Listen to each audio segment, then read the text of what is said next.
E um abraço também para você que está vivendo o terceiro ano vocacional de coração aberto para acolher a voz de Deus.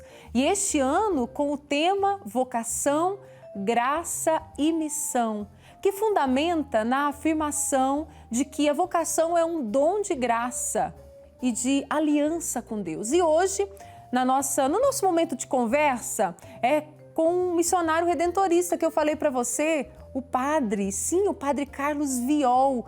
Ele é da província Minas, Rio e Espírito Santo. Ele é ecônomo provincial e vigário paroquial no Santuário Arquidiocesano de São José, em Belo Horizonte. E é com alegria que nós recebemos o nosso convidado, com muito prazer, para contar a história vocacional dele. Padre Carlos, boa tarde, seja bem-vindo e sua bênção.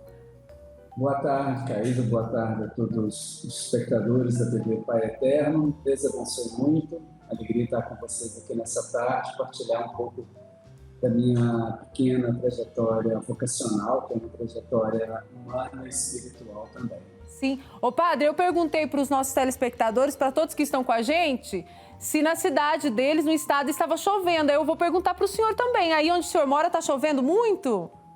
Tem chovido muito, tem chovido até muito fortemente.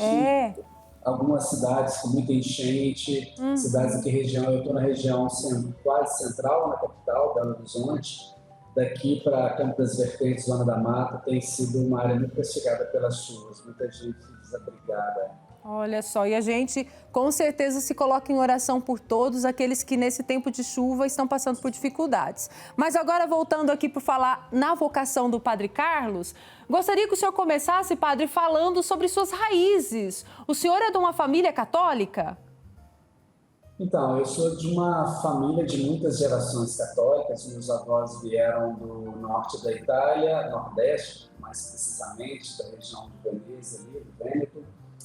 E a minha família sempre teve valores muito católicos. Meus pais, as primeiras lembranças que eu tenho são muito fortes, ligadas aos sacramentos, à participação. Minha mãe era uma catequista, não da comunidade, mas uma catequista em casa, e um dos primeiros valores era que a semana sem missa era uma semana sem graça, então a gente tinha E uma curiosidade é que ela tinha rádio, né? Não tinha internet naquela época, quando eu era criança ainda não tinha.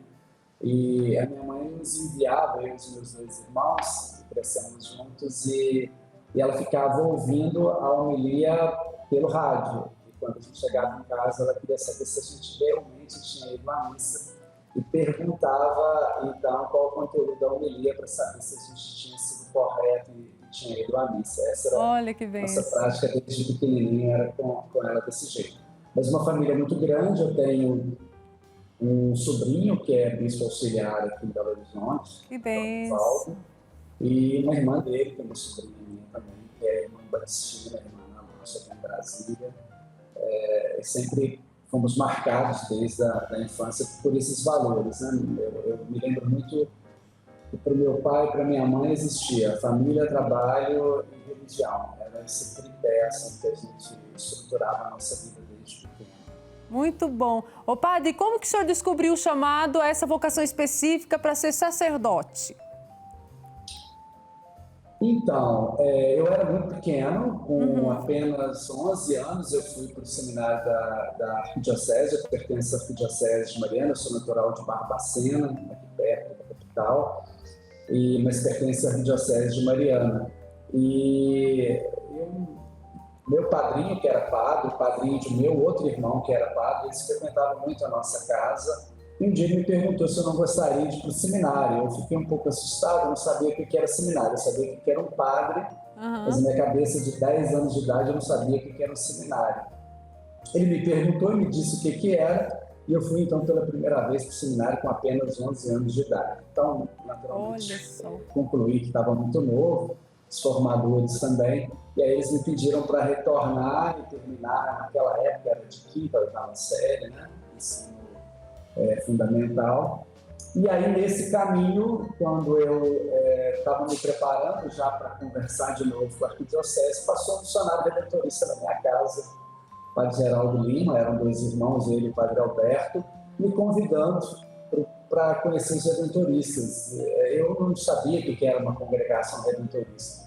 Eu acho que um diferencial muito forte, além de ter uma família católica, é de ter tido a presença do sacerdote que visitava a família. Isso eu acho que é aquela coisa que foi inevitável, não vou dizer que foi inevitável, mas foi irresistível, porque eu já sabia o que o padre fazia, eu já sabia como é que ele se comportava, e o que me chamava a atenção é que os padres em casa, eles eram um pouco mais soltos, né? A gente podia ver o lado humano dos padres. Aí eu falei, bom, ser padre não é só ficar lá vestido no altar daquela maneira, sério, é poder conviver com as pessoas, é poder visitar as famílias, é poder estar com as pessoas normais.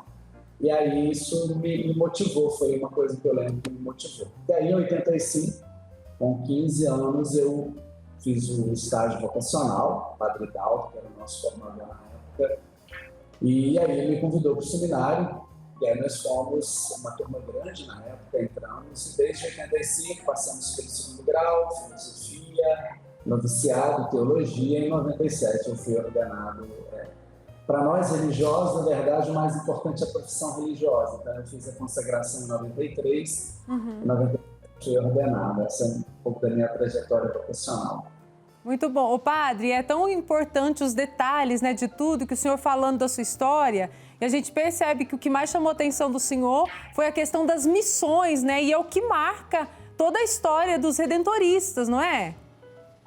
Exato. Esse padre, que é o meu promotor profissional, por assim dizer, ele fazia esse trabalho missionário mesmo, de evangelizar nas paróquias, e ele não tinha conseguido muita gente para ir para o seminário, então ele passou nessa paróquia nossa lá em Barbacena, conversou com o padre, ele disse: conheço um jovem. Então, o trabalho de missão, depois a gente como padre descobre que tem 2 modelos de missão, né? Essa missão popular que dura um período mais limitado, mas eu também comecei fazendo uma missão que a gente chama inserida, que a gente fica 3 a 4 anos numa comunidade, organizando aquela comunidade para que ela se torne uma paróquia missionária, e depois também a gente vai. Eu fiz a experiência dos 2 modelos e gostei muito dos 2. Muito bom. Ô padre, nesse processo de caminhada vocacional, o que mais marcou o senhor? Olha, o zelo que a gente tem, os redentoristas têm, eu acredito que muitos grupos religiosos, muitas dioceses hoje, elas já descobriram, né? A gente teve uma equipe de formadores muito boa, Caísa, e eu digo como na família é importante ter uma boa formação. No seminário nós tivemos não apenas um investimento que é muito grande, econômico, eu trabalho com a economia agora, eu sei que é um investimento muito alto, mas também um investimento humano. Nós tivemos a tradição que os melhores, que a gente considerava melhores na nossa província, aqui em Minas e Espírito Santo, eles iam para a formação automaticamente. Então a gente teve uma qualidade de formação, por exemplo, o Padre Dalton Barros, né, que foi o nosso formador, junto com a equipe de formação. Nós tínhamos psicólogos que acompanhavam, a gente está falando dos anos 80, 90, foi uma experiência nova, inovativa mesmo, e inserir a psicologia, o acompanhamento psicopedagógico como auxílio dentro da casa de formação. Isso fez uma diferença muito grande. Então, o formador não era aquele que se dedicava só ao aspecto religioso, ele tem que ter também hoje uma formação humana, psicológica, uma maturidade espiritual, psicológica e humana para poder acompanhar os formandos. Eu acredito que isso, eu cito até no meu depoimento vocacional uma frase de um padre romano que conheci lá na Diocese de Roma, e ele disse que a formação cristã ela não trata apenas de levar a pessoa para uma relação com Deus, mas de fazê-la descobrir e possuir aquilo que nela é para Deus e com Deus. Olha, então, que lindo, importante. A dimensão mais profunda, né, que emerge na formação, essa dimensão humana e espiritual, que elas estão integradas na pessoa. Muito importante, a formação da pessoa como um todo, não é, Padre Carlos? Importantíssimo. Exatamente. O senhor falou de Roma, o senhor serviu a congregação redentorista por 12 anos em Roma, é isso? Então, a minha primeira experiência missionária foi em Montes Claros, no norte de Minas, um povo que eu amo muito. E lá tem uma coisa que tem em Goiás, que é pequi. Pequi. O senhor gosta de pequi, padre? O senhor gosta? Demais da conta. Demais da conta? E lá, Montes Claros foi uma experiência, estava com 2 confrades, né, Padre Carrara e Padre Ivo, e a gente fez uma experiência de imersão numa comunidade missionária, que já era aquela que estava lá, e a gente foi uma troca de experiência muito grande, apenas alguns meses de padre. Depois eu fui ser pároco na primeira comunidade redentorista brasileira, os holandeses fundaram em Juiz de Fora, Minas Gerais. Temos lá até hoje seminário, uma paróquia bonita, uma biblioteca redentorista também. Ali eu fiquei 9 anos e quando eu terminei esse período eu fui para Roma para fazer uma experiência de aprofundamento nos estudos e foi preciso cobrir uma função na época que era o ecônomo da casa. Olha e eu não tinha muita experiência nessa área, tinha que aprender muito italiano, e aí eu fiz 4 anos acolhendo na nossa casa. Na época morávamos cerca de 100 pessoas nessa casa, uma comunidade internacional com pessoas geralmente de 25 a 30 países diferentes, de todos os continentes. E terminando essa experiência, o superior-geral, o padre Michael Brel, me convidou então para fazer o serviço de economato geral. Foram mais 8 anos. E ali eu tive essa experiência também maravilhosa de ver e acolher muitos confrades, inclusive da província de Goiás, que a gente teve uma longa convivência, Padre Marco Aurélio, Padre Rafael, Padre João Paulo, que bênção agora, os irmãos Michael Goulart, que está aí com o Cotolengo e também com o Marcos Vinícius, e tantos outros brasileiros e gente desses 25 países. Eu tive a alegria de visitar alguns na Ásia, na América do Norte, na Europa, e de servir a congregação nessa missão lá de Roma. Muito bom, Padre Carlos. E em toda essa missão, em toda essa caminhada que o senhor tem trilhado, o senhor com certeza aprende que na missão a gente serve onde Deus nos coloca, onde Deus envia. Como que o senhor enxerga essa realidade de missão, de estar aqui, se Deus te chamar o senhor para estar em outro lugar, o senhor vai de coração aberto, sendo obediente, a necessidade também da sua congregação? Como que o senhor vê tudo isso? Então, Caís, eu acho que se aplica muito aquele salmo, né? Quem semeia entre lágrimas vai colher com alegria, porque eu estava lembrando que todas as vezes que eu tive que deixar um lugar, foi muito forte essa ligação com as pessoas, né? E foi muito difícil deixar os lugares, né? Às vezes as pessoas têm uma imagem, eu estava falando nessa primeira parte sobre a formação, é que olhar a aparência do padre, do missionário religioso, pode ficar sendo uma coisa muito folclórica, né? Porque as pessoas veem primeiro aquela pessoa pronta e não veem que ela teve que se formar e tem que se formar permanentemente para se atualizar, para continuar a servir. E depois de pensar que padre não é gente, né?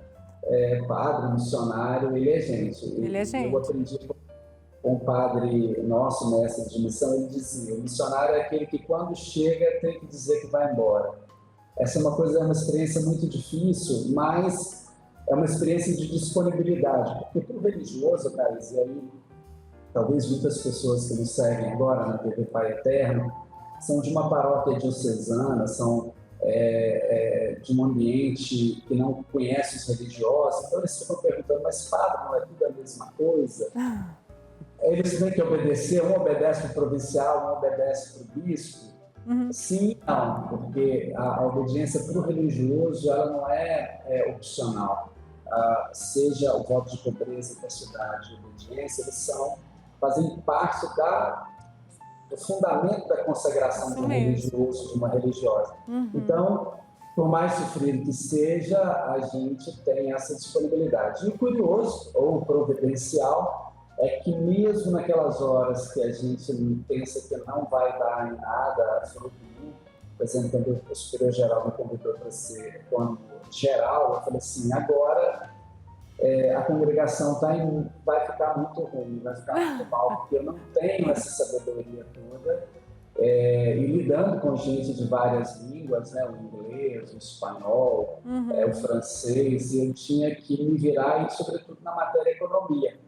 Mas Deus providenciou muito, a gente se aplica, encontramos sempre uma equipe muito boa. E quando eu voltei para o Brasil, aconteceu uma coisa interessante, que um confrade nosso que estava nessa função, um grande amigo nosso, nos deixou, o jovem, o padre Flávio, Leonardo, e eles pediram, eu estava querendo voltar da economia para a pastoral, e de novo a vida pediu também essa missão de novo, de confirmar. E aí eu agradeço muito a Deus, Caísa, porque eu vim para o ano dedicado a São José no Santuário de São José. Muito eu bom. tenho uma espiritualidade também muito forte com São José, um carinho muito grande. E aí foi que é o que me dá sustento, né? Muito Esse bom. caminho. Muito bom. Você que está acompanhando a conversa, estamos ao vivo, conversando com o Padre Carlos Viol, missionário redentorista, falando sobre a sua trajetória vocacional. Deu para perceber aí nas palavras do padre que, assim como eu e você, o padre também tem medo, tem que superar desafios, grandes desafios, mas ele faz uma diferença, confia na graça de Deus, na providência divina, e nós vamos aprendendo com eles também na nossa caminhada a fazer isso, né? Temos medo, mas não vamos parar nos medos e vamos confiar na graça de Deus. Ô padre, para terminar a nossa conversa, eu gostaria que o senhor nos desse a benção. E claro, bênção também para todos os jovens que acompanham o programa e que estão em discernimento vocacional. Pois é, para eles essa palavra que eu acabo colocando no final do meu depoimento vocacional é a gente se permitir ser interpelado por Jesus. É quase que um milagre que acontece quando a gente sai fora da programação. Talvez muitos jovens hoje, por encontrarem tudo um pouco programado já através das mídias, não conseguem enxergar para além daquilo que vê no espelho de um celular, de um computador, né? De um smartphone. E esse olhar, se deixar olhar, se deixar encontrar pelo Mestre, ele vai com certeza desinstalar, é inevitável.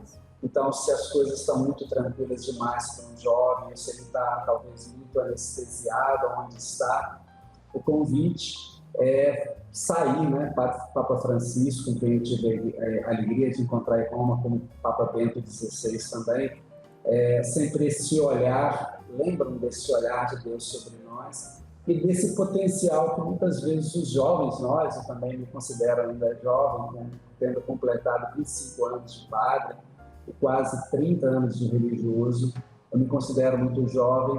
E esse apelo do Mestre de deixar as redes, de deixar a barca, ele é constante, ele é todos os dias. Então, convite para os jovens de se deixarem tocar e surpreender, como o Papa Francisco sempre fala, né? O gênero literário de Deus é a surpresa. E eu peço esse dom, essa bênção, essa graça da surpresa de Deus na vida de muitos jovens. Então, pela intercessão de São José, da Mãe do Perpétuo Socorro, de nosso Pai Santo Afonso, de nosso irmão São Geraldo, sobre você jovem, sobre você família, pai, mãe, que estão agora cultivando, quem sabe, uma nova vocação dentro de casa, a bênção da esperança, a bênção da paz, a bênção da alegria, em nome do Pai, e do Filho e do Espírito Santo. Amém. Padre, um abraço, linda a sua história, que o Pai Eterno continue abençoando o Senhor cada dia mais. Caísa, sucesso para você, parabéns pelo programa, está muito bonito, o Almanaque Católico aqui em Minas Gerais, não sei se você sabe, Minas Gerais talvez seja não é o estado mais cristão, como dizia um padre amigo meu, mas com certeza é o estado mais católico. Muito bom. E muitos amigos aqui dão notícia do que vem na TV Pai Eterno e gostam muito. Então, parabéns pelo trabalho de vocês. Sucesso para você e Deus abençoe o seu 2023. Amém. De todos nós. Até a próxima, Padre. Até a próxima. Obrigado. Tchau. Obrigado, senhor.